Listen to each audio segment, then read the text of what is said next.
یہ کہانی فقط ایک کرکٹر کی نہیں، یہ اس آدمی کی کہانی ہے جس نے پاکستان کو لڑنا سکھایا۔ وہ کپتان جو سوٹڈ بوٹڈ والا لیڈر نہیں تھا بلکہ گلیوں سے نکلنے والا فائٹر تھا۔ ایسا بندہ جو ٹیم پر حکم نہیں چلاتا تھا، ٹیم کے ساتھ چلتا تھا، جو کھلاڑیوں کے بیچ بیٹھتا، ان کے ساتھ ہنستا، لڑتا، گلے ملتا اور ضرورت پڑتی تو ان کے لیے دنیا سے ٹکرا جاتا۔ وہ سر نہیں تھا، وہ بھائی تھا، اور یہی جاوید میانداد کو باقی سب سے ممتاز بناتا ہے۔ دوستو، کراچی کی تنگ گلیوں میں ایک لڑکا پل رہا تھا، نہ کوئی شاہانہ پس منظر، نہ ایلیٹ کلاس کی چمک، صرف ایک ضد، آگے بڑھنے کی ضد۔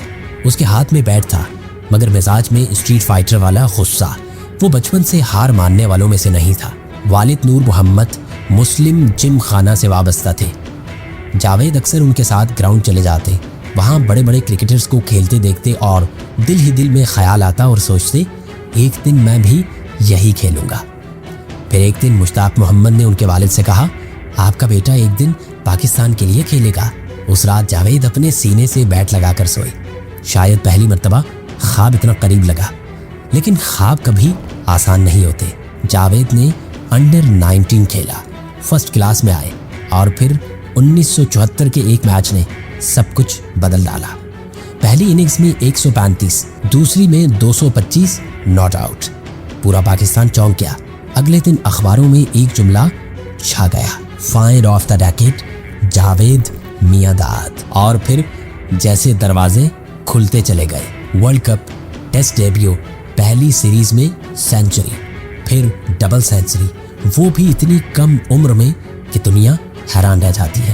جاوید آ چکے تھے، مگر دوستوں قسمت ہمیشہ اکٹھی خوشیاں نہیں دیکھنے دیتی۔ سیریز ختم ہو جاتی ہے، جاوید گھر لوٹتے ہیں تو پتہ چلا کہ والد انتقال کر چکے ہیں اور دفن بھی ہو چکے۔ وہ آخری بار اپنے والد کا چہرہ بھی نہ دیکھ سکے۔ یہ وہ لمحہ تھا جس نے جاوید کو اندر سے بدل ڈالا۔ شاید اسی دن وہ فقط کرکٹر نہیں رہے، فائٹر بن چکے تھے۔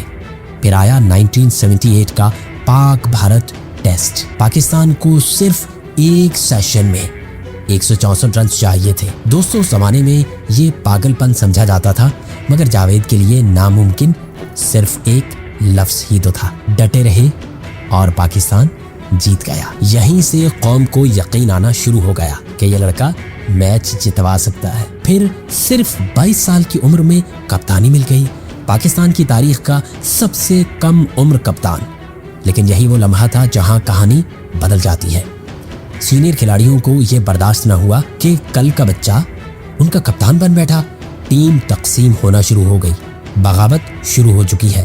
بڑے بڑے نام جاوید کے خلاف کھڑے ہو گئے، اور ان میں ایک نام تھا دی گریٹ عمران خان۔ اور یہیں سے پاکستان کرکٹ کی سب سے عجیب ریلیشن شپ شروع ہوتی ہے، یعنی عمران ورسز میانداد۔ دوستو، ایک جانب لاہور کی ایلیٹ کلاس کا خوبصورت اور اسٹائلش لیڈر، جبکہ دوسری جانب کراچی کی تنگ گلیوں کا اسٹریٹ فائٹر۔ دونوں عظیم، دونوں ضدی، دونوں جیتنا چاہتے تھے، مگر طریقے الگ الگ۔ پھر آیا وہ واقعہ جسے جاوید کبھی نہیں بھول سکتے۔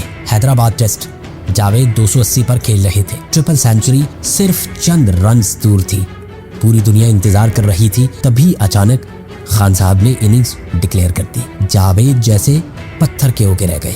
بعد میں انہوں نے کہا، ایسا لگا جیسے کسی نے سینے پر لات مار دی ہو۔ دوستو، کرکٹ کی تاریخ میں شاید ہی کوئی کپتان اپنے بیٹسمین کو 300 سے پہلے واپس بلاتا ہو۔ وہ صرف ایک ڈیکلیریشن نہیں تھی، وہ ایک زخم تھا، مگر جاوید ٹوٹے نہیں۔ وہ ہر بار اور خطرناک ہو کر واپس لوٹے۔ اور پھر آیا 18 اپریل 1986، شارجہ، پاکستان بمقابلہ انڈیا۔ آخری گیند 4 رنز درکار، سارا دباؤ جاوید پر، سامنے چیتن شرما، ایک گیند، ایک شاٹ، اور پھر تاریخ بدل گئی۔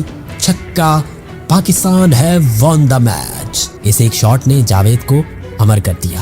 وہ صرف میچ نہیں تھا، وہ ایک قوم کے خوف کے ختم ہونے کا لمحہ تھا۔ اسی دن پاکستان نے مان لیا کہ وہ صرف کھیل نہیں سکتا، جیت بھی سکتا ہے۔